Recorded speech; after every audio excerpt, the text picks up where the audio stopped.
Good morning, students. Welcome to experiment number 4 of CSH Lab. Configure BIOS setup program and troubleshoot the typical problems using BIOS utility.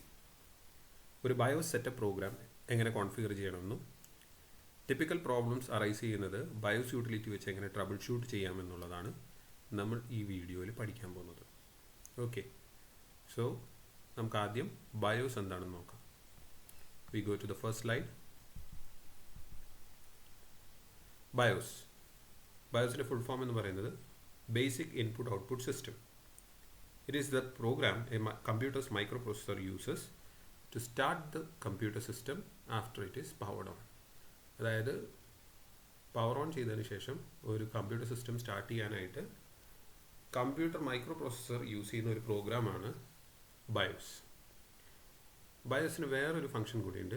It also manages data flow between OS and attached devices such as hard disk, video adapter, keyboard, mouse and printer. Okay, so operating systems and attached devices തമ്മിലുള്ള data flow control ചെയ്യാൻ എന്നുള്ള ഒരു function കൂടി BIOS provide ചെയ്യുന്നുണ്ട്. Okay, the four functions of BIOS. BIOS എന്തൊക്കെയാണ്, അതിൻ്റെ functions എന്നുള്ള കാര്യങ്ങളാണ് നമ്മളിനി കോൺസെൻട്രേറ്റ് ചെയ്യാൻ പോകുന്നത്. BIOS identifies, configures, test and connects computer hardware to the OS immediately after a computer is turned on. അതായത് ഒരു BIOS ഐഡൻറ്റിഫൈ ചെയ്യും, കോൺഫിഗർ ചെയ്യും, അത് കഴിഞ്ഞ് ടെസ്റ്റും ചെയ്തതിന് ശേഷം മാത്രം എന്ത് ചെയ്യുന്നത്, ഒരു കമ്പ്യൂട്ടർ ഹാർഡ്വെയറിനെ OSുമായിട്ട് കണക്ട് ചെയ്യുന്നത്. ഇതെപ്പോഴാണ് സംഭവിക്കുന്നത്, ഒരു PC ഓൺ ചെയ്യുന്ന സമയത്ത്. ഈ പ്രോസസ്സുകളുടെ ഒക്കെ കോമ്പിനേഷനാണ് എന്ത്, ബൂട്ട് പ്രോസസ്സ് എന്ന് നമ്മൾ വിളിക്കുന്നത്. These tasks are each carried out by BIOS four main functions. അതായത് BIOSന് ബേസിക്കലി 4 മെയിൻ ഫങ്ഷൻസ് ആണുള്ളത്. അതിൽ ഫസ്റ്റ് ഫങ്ഷൻ എന്ന് പറയുന്നത് power on self test, post function എന്ന് നമ്മൾ പറയും. ഇതിൽ എന്താണ് ചെയ്യുന്നത്, this test the hardware of the computer before loading the OS. അതായത് നമ്മുടെ കമ്പ്യൂട്ടറിലുള്ള ഹാർഡ്വെയർ കംപ്ലീറ്റ്ലി ടെസ്റ്റ് ചെയ്യുന്നു. എപ്പോൾ, before loading the operating system. അപ്പോൾ ബൂട്ട് ചെയ്ത് തുടങ്ങുന്ന സമയത്ത് തന്നെയാണ് കംപ്ലീറ്റ് ചെക്കിങ് നടക്കുന്നത്. അടുത്തതായിട്ട് bootstrap loader. Bootstrap loader എന്താണ് ചെയ്യുന്നത്, this locates the operating system. അതായത് ഒരു സിസ്റ്റത്തിൽ ഓപ്പറേറ്റിംഗ് സിസ്റ്റം ഇൻസ്റ്റാൾഡ് ആണെങ്കിൽ അത് ലൊക്കേറ്റ് ചെയ്തെടുക്കുന്നത് ബൂട്ട് സ്ട്രാപ്പ് ലോഡറാണ്. For example, we have Windows or Ubuntu. Okay, ഇതിൻ്റെ ലൊക്കേറ്റ് ചെയ്തെടുത്ത് അത് ലോഡ് ചെയ്യാൻ സഹായിക്കുന്നത് ബൂട്ട് സ്ട്രാപ്പ് ലോഡറാണ്. Third, software and drivers. This locates the software and drivers that interface with the OS once running.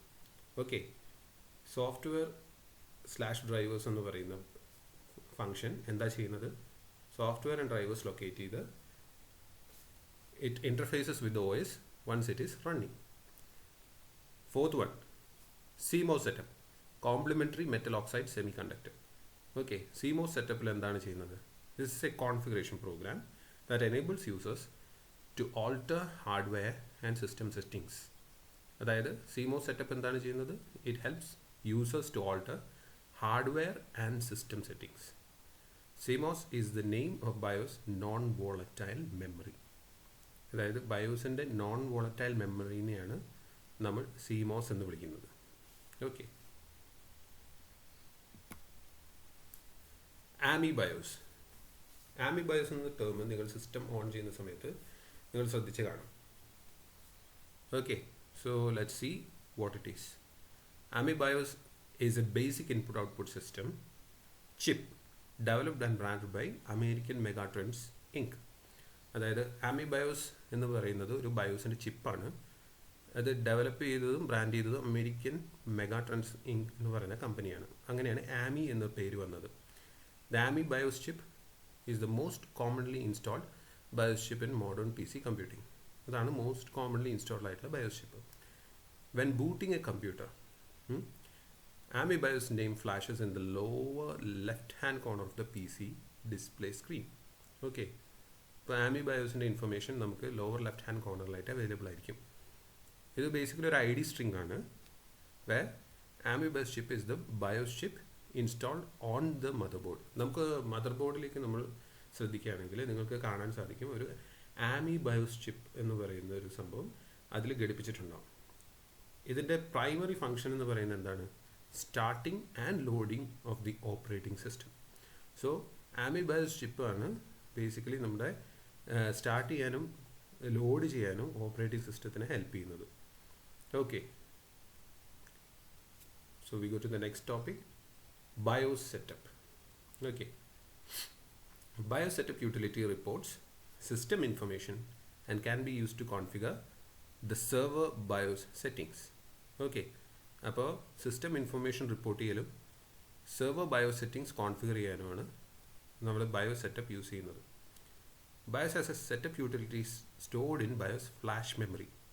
Okay, ഒരു setup utility ഉണ്ട് flash മെമ്മറിയിൽ. The configured data is stored in the system's battery-packed CMOS RAM. Okay. ഇനി നമ്മൾ എങ്ങനെയാണ് BIOS access ചെയ്യുന്നത് നോക്കാം. Okay, to access BIOS configuration, screens and to change the system's parameters, we go through the following step. Okay, ഇപ്പോൾ നമ്മൾ ചെയ്യേണ്ടത് എന്തൊക്കെയാണ്? Power on the server. Okay, നമ്മൾ സിസ്റ്റം ഓൺ ചെയ്യുക. To enter BIOS setup, press the F2 key while the system is performing the power on self-test. അതായത് നമ്മളൊരു system on ചെയ്യുന്ന സമയത്ത് പോസ്റ്റ് ഫംഗ്ഷൻ നടക്കുമല്ലോ, എന്നിട്ടാണല്ലോ ഓപ്പറേറ്റിംഗ് സിസ്റ്റത്തിലേക്ക് കയറുന്നത്.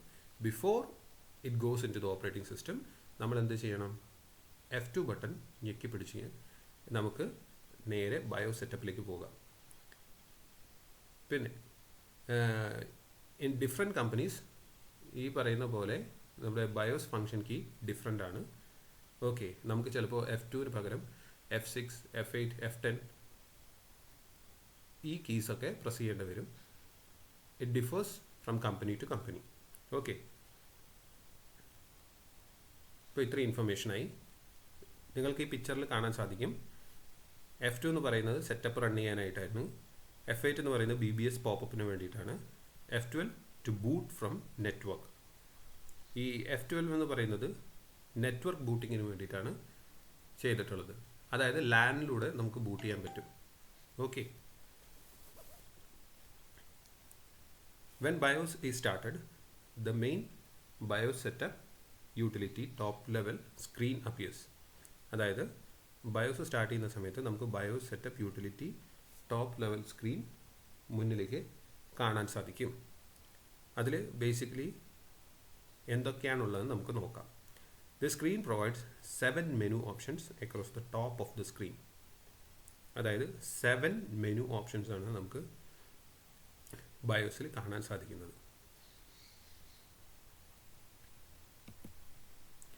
BIOS setup screen overview. Okay, ആ 7 കാറ്റഗറീസ് എന്തൊക്കെയാണെന്നുള്ളതും അതിൻ്റെ ഫങ്ഷൻസ് എന്തൊക്കെയാണെന്നുള്ളതും നമുക്കിപ്പോൾ നോക്കാം. മെയിനിൽ എന്താണ് ഉണ്ടാവുക? ജനറൽ പ്രൊഡക്റ്റ് ഇൻഫർമേഷൻ, അതായത് ബയോസ് ടൈപ്പ് എന്താണ്, പ്രോസസ്സർ ഏതാണ്, മെമ്മറി ഏതാണ്, ആൻഡ് ടൈം, ഡേറ്റ്, ഇത്രയും കാര്യങ്ങളാണ് എന്തിലുണ്ടാവുക? മെയിൻ ഫങ്ഷനിൽ ഉണ്ടാവുക. അഡ്വാൻസ് എന്ന് പറഞ്ഞ ടാബിൽ നമ്മൾ ക്ലിക്ക് ചെയ്യുന്ന സമയത്ത് അല്ലെങ്കിൽ അതിലേക്ക് ആക്സസ് ചെയ്യുന്ന സമയത്ത് നമുക്ക് എന്തൊക്കെ കിട്ടും? Configuration information for the CPU, memory, IDE integrated development environment, super IO, trusted computing, USB, PCI, MPS and other information. അതായത് കോൺഫിഗറേഷൻ ഇൻഫർമേഷൻ എല്ലാത്തിൻ്റെയും ഈ പറയുന്ന CPU, memory, USB, PCI, MPS ഇതിൻ്റെയൊക്കെ ഇൻഫർമേഷൻ നമുക്ക് അഡ്വാൻസ്ഡ് സെറ്റപ്പിൽ അവൈലബിൾ ആണ്. PCI configure the server to clear NVRAM during system boot. അതായത് NVRAM clear ചെയ്യാൻ വേണ്ടിയിട്ട് നമ്മൾ സെർവർ കോൺഫിഗർ ചെയ്യാനായിട്ടാണ് PCI ടാബ് യൂസ് ചെയ്യുന്നത്. NVRAM എന്ന് പറഞ്ഞാൽ non volatile random access memory എന്നാണ് അറിയപ്പെടുന്നത്. NVRAM എന്ന് പറയുന്നത് 2 ടൈപ്പ് ഉണ്ട്. SRAM ഉണ്ട്, EEPRAM ഉണ്ട്. ഓക്കെ. SRAM എന്ന് പറയുന്നത് ബാറ്ററിയിലാണ് ഫങ്ഷൻ ചെയ്യുന്നത്. സോ ബാറ്ററി ഫങ്ഷനിങ് ആവുന്നിടത്തോളം വി ക്യാൻ യൂസ് ഇറ്റ്. അതുപോലെ തന്നെ EEPRAMൻ്റെ കാര്യമുണ്ട്. ഓക്കെ, അത് electrically enhanced programmable random access മെമ്മറിയാണ്. ഓക്കെ, പിന്നെ ബൂട്ട് എന്ന് പറയുന്നുണ്ട്. Configure the boot device priority, storage drives and the DVD ROM drive. Okay, so boot function എന്താണ് സെറ്റ് ചെയ്യുന്നത്? Boot device priority. Boot device priority എന്ന് പറയുമ്പോൾ നമുക്ക് പലതരം ബൂട്ട് ഡിവൈസസ് അവൈലബിൾ ആണ്. We can boot through hard disk, ഇല്ലെങ്കിൽ network booting available ആണ്. USB boot ചെയ്യാൻ നമുക്ക് സാധിക്കും. ഇനി ഇതൊന്നും അല്ലെങ്കിൽ CD DVD ഡ്രൈവ് യൂസ് ചെയ്തിട്ട് നമുക്ക് ബൂട്ട് ചെയ്യാൻ സാധിക്കും. സോ ഈ പറയുന്ന ഏത് ഡിവൈസിൽ നിന്ന് ബൂട്ട് ചെയ്യണം അത് പ്രയോറിറ്റി സെറ്റപ്പിൽ സെറ്റ് ചെയ്യാൻ നമുക്ക് ബൂട്ട് ഡിവൈസ് പ്രയോറിറ്റി ഹെൽപ്പ് ചെയ്യും. ഓക്കെ, സോ ഫസ്റ്റ് ഡിവൈസ് ആയിട്ട് നമ്മൾ ഏതാണോ സെറ്റ് ചെയ്യുന്നത്, ഫോർ എക്സാമ്പിൾ DVD ഡ്രൈവ് ആണെങ്കിൽ അതിൽ നിന്ന് ബൂട്ട് ചെയ്യും, USB ആണെങ്കിൽ അതിൽ നിന്ന് ബൂട്ട് ചെയ്യും, LAN ബൂട്ടിംഗ് ആണെങ്കിൽ അങ്ങനെയും ചെയ്യാം. അതൊന്നും അല്ലെങ്കിൽ നമുക്ക് last and the least but not the least നമുക്ക് ഹാർഡ് ഡിസ്ക് സെറ്റ് ചെയ്യാം. സോ ഓൾറെഡി ഇൻസ്റ്റാൾഡ് ആയത് ഹാർഡ് ഡിസ്കിൽ നിന്നുകൊണ്ട് റീഡ് ചെയ്തോളൂ. ഇനി security, set or change the user and supervisor passwords. Okay, അപ്പോൾ സെക്യൂരിറ്റി എന്ന് പറയുന്നത് നമ്മൾ അഡീഷണൽ ആയിട്ട് നമുക്ക് ഒരു പ്രൊട്ടക്ഷന് വേണ്ടിയിട്ടാണ് യൂസ് ചെയ്യുന്നത്. ബൂട്ട് പാസ്വേഡൊക്കെ നമുക്ക് ഇവിടെ സെറ്റ് ചെയ്യാൻ സാധിക്കും. അതായത് ബൂട്ട് ചെയ്യുന്ന സമയത്ത് തന്നെ ഓപ്പറേറ്റിംഗ് സിസ്റ്റത്തിൽ കയറുന്നതിന് മുമ്പ് തന്നെ നമ്മളോട് ഒരു പാസ്വേഡ് ചോദിക്കും. ആ ബൂട്ട് പാസ്വേഡ് കൊടുക്കാതെ നമുക്കത് യൂസ് ചെയ്യാൻ സാധിക്കില്ല, സിസ്റ്റം തന്നെ യൂസ് ചെയ്യാൻ സാധിക്കില്ല. Okay, chipset, view the configuration of server chipsets. Okay, last but not least exit, save changes and exit, discard changes and exit, discard changes or load optimal or fail safe defaults. So basically exit program എടുക്കുന്ന സമയത്ത് അല്ലെങ്കിൽ exit tab എടുക്കുന്ന സമയത്ത് നമുക്ക് എന്ത് ചെയ്യാം, നമ്മൾ വരുത്തി വെച്ച ചേഞ്ചസ് സേവ് ചെയ്യാം. ഇനി വരുത്തി വെച്ച ചേഞ്ചസ് സേവ് ചെയ്യേണ്ട, ഡിസ്കാർഡ് ചെയ്യാനാണെങ്കിൽ അതിനുള്ള ഓപ്ഷനുണ്ട്. ഈ പറയുന്ന ഓപ്ഷൻസ് ഏത് വേണം തിരഞ്ഞെടുത്ത് നമുക്ക് മുന്നോട്ട് നീങ്ങാൻ സാധിക്കും. Okay okay BIOS setup utility, menu screens. എന്താണ് ഈ മെനു സ്ക്രീനിൽ, എന്താണ് അവിടെ ഡിസ്പ്ലേയിൽ വരുന്നത് എന്നുള്ളത് നമുക്ക് കാണാം. BIOS main screens provides general product information including BIOS, processor, system memory and system time date. Okay, so main tab നമുക്ക് കാണാം. അതിൽ എന്തൊക്കെ ഇൻഫർമേഷനാണ് ഉള്ളത്? ബയോസ് വേർഷൻ ഉണ്ട്, സർവീസ് ടാഗ് ഉണ്ട്, സിസ്റ്റം ടൈം നമുക്കിവിടെ അവൈലബിൾ ആയിരിക്കും, സിസ്റ്റം ഡേറ്റ് അവൈലബിൾ ആയിരിക്കും, primary ID, master and slave information നമുക്കിവിടെ കാണാൻ സാധിക്കും. സാറ്റ 1, 2, 3, 4 സാറ്റ പോർട്ടുകളിൽ എന്തൊക്കെ ഡിവൈസസ് കണക്റ്റഡ് ആണെന്നുള്ളത് നമുക്കിവിടെ കാണാൻ സാധിക്കും. For example you can see DVD writer സാറ്റ 1 installed ആണ്, സാറ്റ 2 ഹാർഡ് ഡിസ്ക് ഇൻസ്റ്റാൾഡ് ആണ്. ഓക്കെ, അടുത്തതായിട്ട് സ്റ്റോറേജ് കോൺഫിഗറേഷൻ ഉണ്ട്, അതിന് താഴെ സിസ്റ്റം ഇൻഫർമേഷൻ നമുക്കിവിടെ കാണാൻ സാധിക്കും.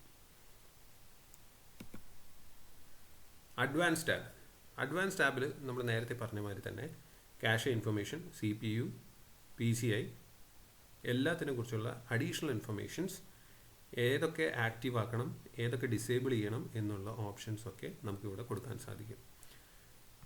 For example manufacturer information, Intel, frequency എന്താണ്, ക്ലോക്ക് സ്പീഡ് എത്രയാണ്, ക്യാഷെ എത്രയാണ് അവൈലബിൾ, റേഷ്യോ സ്റ്റാറ്റസ്, അതുപോലെ തന്നെ CPU ratio setting, hardware prefetching, max CPU ID value limit, ഇതുപോലുള്ള എല്ലാ സെറ്റപ്പുകളും നമുക്ക് അഡ്വാൻസ്ഡ് അവൈലബിൾ ആണ്.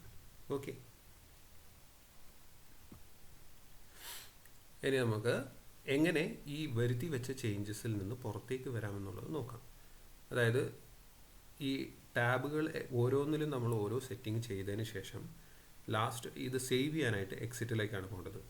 സോ എക്സിറ്റ് എടുക്കുന്ന സമയത്ത് ഒരു കൺഫർമേഷൻ ടാബ് വരും, നമുക്കിത് സേവ് ചെയ്തിട്ട് എക്സിറ്റ് ചെയ്യണോ അതോ സേവ് ചെയ്യാതെ എക്സിറ്റ് ചെയ്യണോ എന്നുള്ളത്. അപ്പോൾ കീപ്പ് ചെയ്യണമെന്നുണ്ടെങ്കിൽ സേവ് ചെയ്തിട്ട് എക്സിറ്റ് ചെയ്താൽ മതി. ഓക്കെ, സോ ബയോ സെറ്റപ്പിനെ കുറിച്ച് നമ്മൾ പഠിച്ചു, അതിൽ യൂട്ടിലിറ്റീസിനെ കുറിച്ചും നമ്മൾ പഠിച്ചു. Okay, thank you.